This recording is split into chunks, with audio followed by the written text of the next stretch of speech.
அனைவருக்கும் வணக்கம். இந்த பதிவுல மார்கழி மாதம் எப்பொழுது தொடங்குது? மார்கழி மாதம் முழுவதும் நாம் செய்ய வேண்டியன என்ன? நாம் செய்தால் நமக்கு என்னெல்லாம் நன்மைகள் கிடைக்கும்? அத பத்தி தான் இந்த பதிவுல பார்க்க போறோம். வீடியோவ ஸ்கிப் பண்ணிடாம பாருங்க. இதுவரைக்கும் நம்ம தெய்வீக ஆற்றல் சேனல சப்ஸ்கிரைப் பண்ணாதவங்க சப்ஸ்கிரைப் பண்ணிக்கோங்க.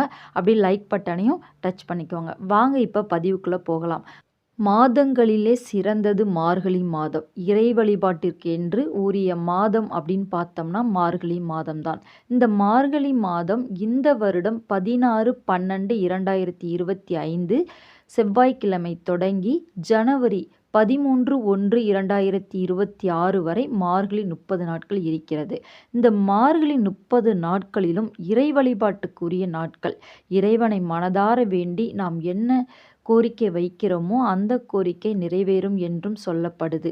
மார்கழி மாதம் முழுவதும் நாம் செய்ய வேண்டியது விடியற்காலை நேரம் என்று சொல்லக்கூடிய பிரம்ம முகூர்த்த நேரம். அதாவது விடியற்காலை நேரம் 4 மணி முதல் 6 மணி வரை உள்ள இடைப்பட்ட நேரத்தில் எழுந்திருக்கணும். எழுந்து முதல் வேளை குளிக்கணும். குளித்து முடித்துவிட்டு நம் வீட்டு நிலைவாசல்ல தெளிக்கிற தண்ணீரில் ஒரு சிட்டிகை அளவு மஞ்சள் கலந்து உங்கள் வீட்டு நிலைவாசலில் தண்ணீர் தெளிச்சிட்டு அதன் பிறகு அரிசி மாவினால் கோலம் போடுங்க.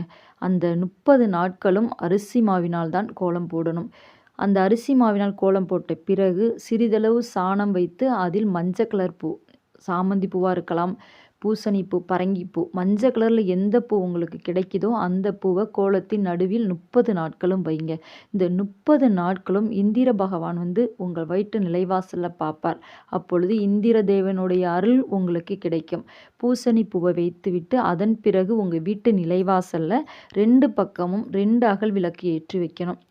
வெளியில் விளக்கு ஏற்றி வைத்த பிறகுதான் வீட்டில் பூஜை அறையில் விளக்கு ஏற்றி வைத்து மனமுருகி வேண்டிக்கோங்க. உங்களுடைய வேண்டுதல் எதுவாக இருந்தாலும் சரி. இந்த மார்கழி மாதம் 30 நாட்களும் உங்கள் வீட்டு பூஜை அறையில் விளக்கேற்றி வைங்க. வீட்டு நிலைவாசலையும் விளக்கேற்றி வைங்க. இந்த மாதிரி விளக்கேற்றி வைப்பதனால் நம் வீட்டிற்கு மகாலட்சுமி தாயார் முழுமையாக வாசம் செய்வாங்க. நம் வீடு எப்பொழுதும் செல்வ செழிப்புடனும் மகிழ்ச்சியுடனும் இருக்கும். தினந்தோறுமே அதிகாலையில் எழுந்து குளிக்க முடியாது. ஒரு சிலருக்கு உடல்நிலை சரியில்லாமல் போகும். அதனால் எழுந்த உடனே ப்ரஷ் பண்ணிவிட்டு கை கால் முகம் கழுவிட்டு இதை மட்டும் செஞ்சாலே போதும். அதுக்கப்புறமா வீட்டு நிலைவாசலில் தண்ணீர் தெளித்து கோலம் போட்டுட்டு 2 பக்கமும் விளக்கு வைத்த பிறகு உங்கள் வீட்டு பூஜை அறையில் விளக்கு ஏற்றி வைத்துட்டு தீபாராதனை காட்டுங்க. தீபாராதனை சாம்பிராணி வாசனை உள்ள பொருட்கள் ஏதாவது ஒன்று தினந்தோறும் உங்கள் வீட்டில் போடுங்க. அது தீய சக்திகளை அண்ட விடாமல் விரட்டி அடிக்கும். இரண்டாவதாக மார்கழி மாதம் முழுவதுமே பெருமாள் கோவில்களில் நடை திறந்து இருக்கும், பஜனைகள் பாடப்படும். அந்த பூஜையில் உங்களால் கலந்துக்க முடியும் அப்படின்னா நீங்கள் 30 நாட்களும் கலந்து கொள்ளலாம். அப்படி கலந்துக்க முடியாதவர்கள் மாதத்தில் ஒரு நாள், அந்த மார்கழி மாதத்தில் ஒரு நாளாவது உங்கள் வீட்டில் இருந்து ஏதாவது நெய்வேத்தியங்கள், அதாவது என்ன செய்யலாம், சுண்டல் எடுத்துகிட்டு போகலாம், இல்லது பொரிப்பொட்டுகளை கூட வாங்கிட்டு போகலாம். முடிந்தது ஒரு நாள் அந்த கோவிலில் பூஜைக்கு கொடுத்து அந்த பொருளை அங்கு வரும் பக்தர்களுக்கு அன்னதானமாக கொடுங்க. அந்த ஒரு நாள் கொடுத்தாலே நீங்கள் கோடி புண்ணியத்தை பெறுவீர்கள். அந்த மாதத்தில் கொடுக்கப்படும் எந்த ஒரு உணவாக இருந்தாலும் சரி, அந்த உணவு உங்கள் வீட்டு வறுமையை முழுமையாக போக்கக்கூடிய சக்தி உண்டு. மூன்றாவதாக உங்கள் வீட்டில் திருவெண்பாவை, திருப்பாவை, அதாவது பெருமாளுக்கு உரிய பாடல்கள் எதுவாக இருந்தாலும் உங்களுக்கு படிக்க தெரியும் அப்படின்னா உட்காந்து படிங்க. அப்படி இல்லைன்னா டிவியில் கூட போட்டு விடுங்க, செல்லில் கூட போட்டுவிட்டு அந்த 30 நாட்களும் உங்கள் வீட்டில் ஒலிக்க செய்யுங்க. மகாலட்சுமி பாடலை முழுமையாக ஒலிக்க செய்யுங்க.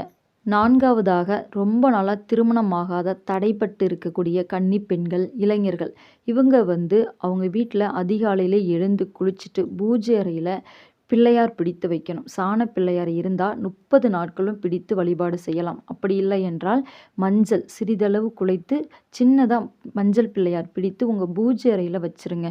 வச்சுட்டு தினந்தோறும் காலையில் வேண்டிக்கோங்க, எனக்கு நல்ல வரன் கிடைக்கணும், நல்ல பெண்ணாக அமையணும், அன்பாக அப்படின்னு சொல்லி மனமாற வேண்டிக்கோங்க. உங்கள் வேண்டுதல் படி அந்த வேண்டுதல் நிறைவேறும். இந்த 30 நாட்களும் இந்த பிள்ளையாரை பிடித்து வைத்து வழிபாடு செஞ்சு 30வது நாள், அதாவது மார்கழி 30வது நாள் ஏதாவது ஒரு நீரோடைகளில் கரைச்சிட்டு குளிச்சிருங்க.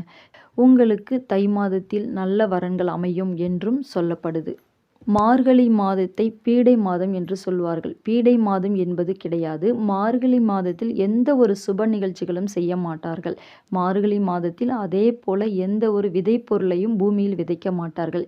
ஏன்னா மார்கழி மாதத்தில் எது செய்தாலுமே அதுக்கு உயிர்ப்புத்தன்மை கிடையாது. அதனால்தான் மார்கழி மாதத்தை நாம் எந்த ஒரு சுப நிகழ்ச்சிகளும் செய்ய மாட்டோம். அதே போல மார்கழி மாதத்தில் அதனால்தான் எந்த ஒரு திருமணங்களும் நடைபெறாது. விதையும் விதைக்க மாட்டார்கள்.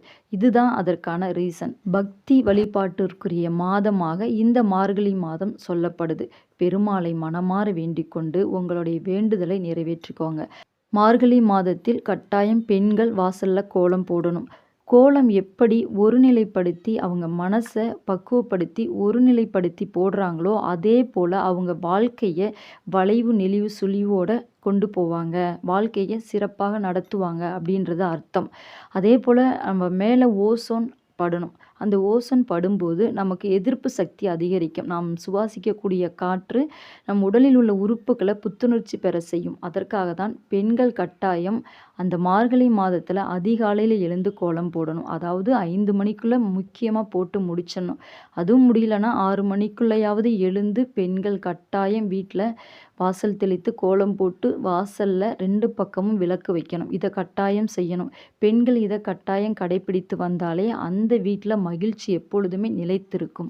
அரிசி மாவினால் ஏன் போடுறோம் அப்படின்னா, நம் வீட்டு நிலைவாசலில் ஏதாவது ஒரு ஜீவராசிகள் எறும்பு, ஈ, புறாக்கள், குருவி ஏதாவது ஒன்று வந்து சாப்பிடும். அப்போ 30 நாட்களும் சாப்பிடும்போது நீங்கள் அவங்களுக்கு அன்னதானம் கொடுக்குறீங்க, உணவு வைக்கிறீங்க. அந்த புண்ணியம் உங்களுக்கு அளவிட முடியாதது.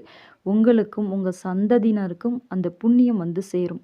அதிகாலையில் எழும்போது நமக்கே ஒரு புத்துணர்ச்சி உண்டாகும். வேலை நிறைய கடகடன்னு செஞ்சுருவோம். டைம் நிறையா சேவ் ஆகும். நிறைய விஷயங்களை அந்த டைமில் பண்ண முடியும். குழந்தைங்களுக்கு சொல்லித்தர முடியும். நம்ம வேலையை பார்க்க முடியும். அந்த டயத்தில் எல்லாமே முடிச்சிருவோம். அந்த 1 மாதம் பார்த்திங்கன்னா பெண்களாக இருக்கட்டும் ஆண்களாக இருக்கட்டும் ரொம்ப புத்துணர்ச்சியாக இருப்பாங்க. அடுத்ததா மார்கழி மாதம் 30 நாட்களும் உங்கள் வீட்டுக்கு அருகில் உள்ள ஏதாவது ஒரு கோவில் இருக்கும் கட்டாயம். சிவன் கோயிலாக இருக்கலாம், பெருமாள் கோவில், விநாயகர் கோயில், அம்மன் கோவில், எந்த கோவிலாக இருந்தாலும் அந்த கோவிலுக்கு தினந்தோறும் விடியற்கால நேரத்தில் அகல் விளக்கு போடுங்க. நல்லெண்ணெயில் தீபம் ஏற்றி வைத்து வழிபாடு செஞ்சுவாங்க. 30 நாட்களும் செய்ய முடியாதவங்க, அதாவது பெண்கள் மாதவிடாய் நாட்களில் கோயிலுக்கு போக முடியாது.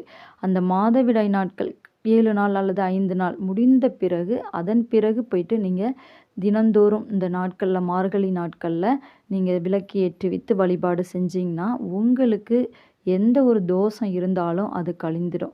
அதாவது மார்கழி மாதத்தில் பீடை மாதம்னு சொல்லக்கூடிய இந்த மாதத்தில் நம்ம குளிர் நேரத்தில் போடும்போது நம் உடம்பில் உள்ள தீய சக்திகள் எல்லாமே விட்டு விலகும் அப்படின்னும் ஐதீகத்தில் சொல்லப்படுது.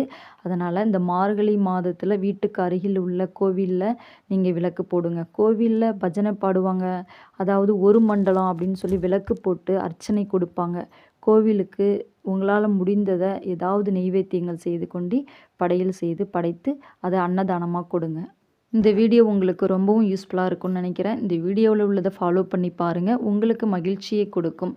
இந்த வீடியோ பிடிச்சிருந்தால் லைக் பண்ணுங்கள், ஷேர் பண்ணுங்கள். மறக்காமல் நம்ம சேனலை சப்ஸ்கிரைப் பண்ணிக்கோங்க, லைக் பண்ணுங்கள். மீண்டும் அடுத்து ஒரு சிறந்த பதிவுடன் நான் உங்களை சந்திக்கிறேன். வாழ்க வையகம், வாழ்க வளமுடன். நன்றி, வணக்கம்.